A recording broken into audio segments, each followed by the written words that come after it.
The Celtics have won 9 straight, hosting the Heat. Joe Mazzulla, the Eastern Conference Coach of the Month in March, as you might guess. And look out in the break. Nice job. Tyler Hero finishes there. Heat up 13. Hero, the handle. Great vision to find Haywood Highsmith. Celtics shot you 16 of 43 in the first half, 3 of 8 from 3, and the Heat have the lead by 14. Into the third quarter, here come the Celtics. Tatum, that distinctive release is pure. Now it's Jaylen Brown's turn.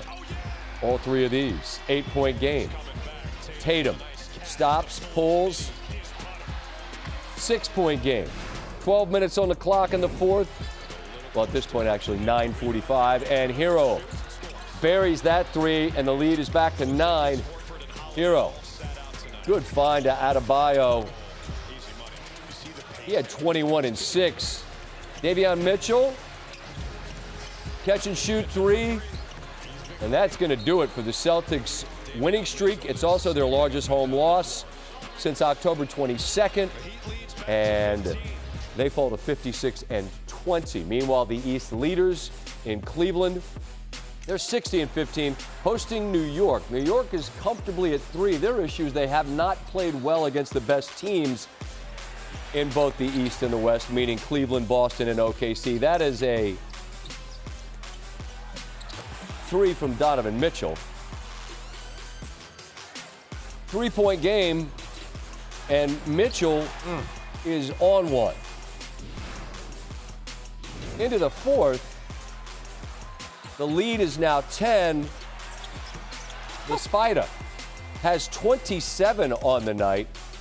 And after OG Anunoby was awesome in the first, oh my, it's Cleveland in the second. Jared Allen, nasty. 40th double-digit win this season. Cavs, big winners. I wanted to look like Bron trying to bring it back. I looked at the replay, nothing close. The thing about really tall guys is it's hard to look as good dunking. It's very difficult to look as good dunking. But I give the man credit. Headband, ultra perm, the whole bit. Big victory for Cleveland. Second most wins, or I should say it ties their second most wins in a season with the dub over New York on Wednesday. Last time they reached 61, April 6, 2010, and that right there, their starting lineup. About the big man in the middle. Hickson, LeBron, Shaq, Anthony Parker, Mo Williams. Our big man, Kendrick Perkins, joins us. And Perk, there's a line, I think, in the East pretty clearly drawn right now underneath Boston and Cleveland. Yeah, I know New York's there, but as I say, their record against the best teams in the East hadn't been great. If I narrow it down to just those two as we speak early April, who do you like better, Cleveland or Boston? I'm going with the defending champ, Scott. I mean, you know, when you look at the Boston Celtics, you know, when healthy, they have 0 flaws, right? They brought back their entire championship team, and I'm looking at their starting 5, and they have each one of those guys are elite two-way players. I'm looking at the Cavs, and I'm like, the Cavs with those 2 small guards and Donovan Mitchell and Darius Garland are going to get picked on. But when I see the Boston Celtics, they have 5 different guys, or maybe even 6 if you include old man Al Horford, that could take over a game and dominate in great fashion and be the leading scorer. So again, the Cavs, right, if they don't make it to the NBA Finals, which I believe they won't, it's okay. I'm just a little bit concerned about who is the second option.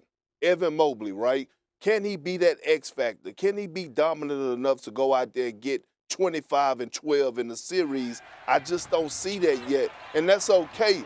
But again, the Cavs have taken a tremendous leap this season. They're just not on the level of the Boston Celtics. I understand what you're saying, and I mean there's a certain amount of inherent trust and buy-in when we've seen it from Boston. They are the reigning champions. I understand what you mean there. Unlike the East, which appears to be relatively straightforward, the West has got OKC a mile ahead of everybody. But, man, there's some pretty compelling teams on that back end. Teams who've done it. Teams who've got guys who've done it. As you look at the back end in the West, is there a team that you think could ultimately prove to be a threat to the Thunder? It is, Scott. And guess what? It's a team in L.A., and it's not the Lakers. It's the Los Angeles Clippers. This is a team that has one of the best coaches in the game in Tyronn Lue. This is a team that has James Harden, who has been balling all season long, made the All-Star team. And now they have Kawhi Leonard Jordan, who's looking healthy again, looking like the Kawhi of old. And then you throw in a sprinkle of the big fella in the middle, Zubac, who's averaging a monster double-double right now, who's one of the most underrated centers in the game. And you have veterans around them. Nicholas Batum, a guy that's going to be a star in this role. Norman Powell, he should have been an all-star this year. Derrick Jones Jr., Scott, think about it. He went to the finals last year with the Dallas Mavericks and played a major role with those in helping them get to the NBA Finals. So watch out for the Clippers. I actually had them as my sleeper in the Western Conference. I'm glad that you mentioned him because, look, we understand why folks are going to pay attention to the other team in L.A. because of who they are and who they've got there in LeBron James. But this Clipper team, I'm with you on Kawhi. I mean, that guy's been an absolute monster when he's right in the playoffs. So we will keep an eye on them along with you. And I look forward as we get closer to playoff time to talking with you, hopefully a little bit more often. Thank you, Perk. Chet Holmgren's thrown on a headset and stops by. Hey, Chet, it's Scott Van Pelt. Thank you for visiting with me. I see you got the fellas with you as always. It's a team thing. I appreciate that so much about your crew. I asked Shea about this when he was on with me a couple weeks ago, and I want to ask you your thought. You guys are as connected as any team in the league. How critical is that to what we're seeing from you guys nightly? Well, first of all, thanks for having me on, Scott. You know, it's extremely important. It's a team game, so you got to come out here and be a team, and we just try to embody that every single night, on and off the court. Have fun with each other, and you know, have fun on the court too. You're in an interesting position because you've had the one forever, and so I'm just interested how you kind of balance the energy and the need to kind of keep playing and winning nightly when you know that you're going to be the one when the playoffs get there. Like, what's that kind of balancing act like? Just understanding the bigger picture, what we're working towards. You know, it's not about, you know, looking at standings and everything. It's coming out every single night and trying to get better and trusting that leaves us in a good spot when we need it the most. Shai Gilgeous-Alexander is outrageous. His talent it looks easy. I know it's not. What's the thing he does nightly, Chet, that impresses you the most? The way he comes out and leads, he leads by example. You know, he's a hell of a player, but he's also a hell of a character too. High character guy, and you know, we kind of feed off of that. All right, this is a risky move on live television, but could you throw the headset on AC Fresh's head real quick? I got to ask him a quick question. Here we go. I got you. All right. It's What's up? Hey, it's Scott SVP. Yeah, this is your boy. This is your boy Scott Van Pelt. I just want to. This is very important. You're not Chet Holmgren, but the people at home get it. I just want to tell you how proud I am of you embracing this life, the bald lifestyle. Yeah. There was a time when there was a question mark, but you've gone full-on bald guy, and I hope you feel liberated and happy. I'm the freest I've ever been, Scott. There he is. Hey, we got beef though. You just took our basketball coach. Oh, I knew that was coming up. Well, I mean, I knew that was yeah, coming I'm up. gonna have to text you about that. All right. Well, there's a Go whole work on lot the of swing. stuff. I'll see you in the summer.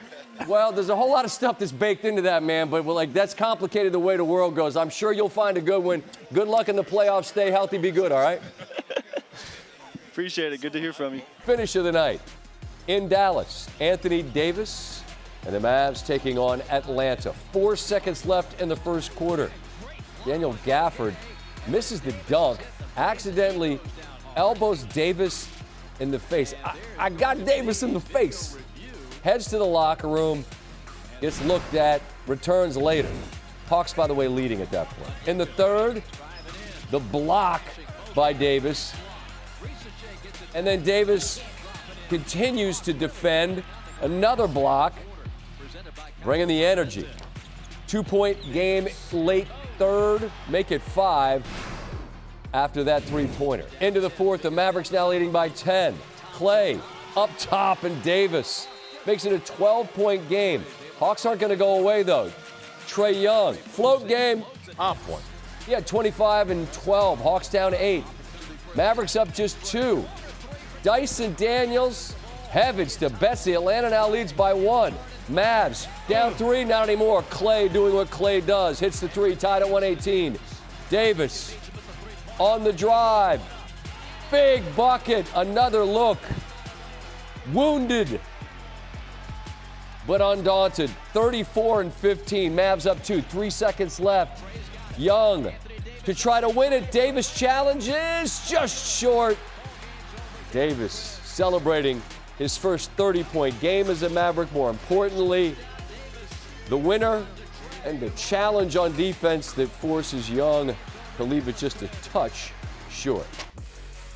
Also in the NBA, Rockets can clinch a playoff spot with a victory over Utah. Houston entered Wednesday as the 2 seed out west, and they lead by 5 late in the first. Jalen Green, Alperen Şengün out on the break with a flush there. Had to get that down quickly. Late in the second, Rockets up big, and Şengün spinning. It's a little floater. The lead's 22. Dylan Brooks, clean look from 3, had 21. Rockets up big. They're going to cruise in this game. Green had 22. Comes off the screen and pulls. That's cookies. And then one more time, Şengün. Doing heavy work. 143-105. The Rockets, an assist shy of the triple-double for Şengün. They've clinched that playoff spot for the first time since the 1920 campaign. Not only are they guaranteed to be in the playoffs, but their gap over the field for the 2 continues to increase. The Nuggets, a couple losses in as many nights, put them behind the Lakers for the 3.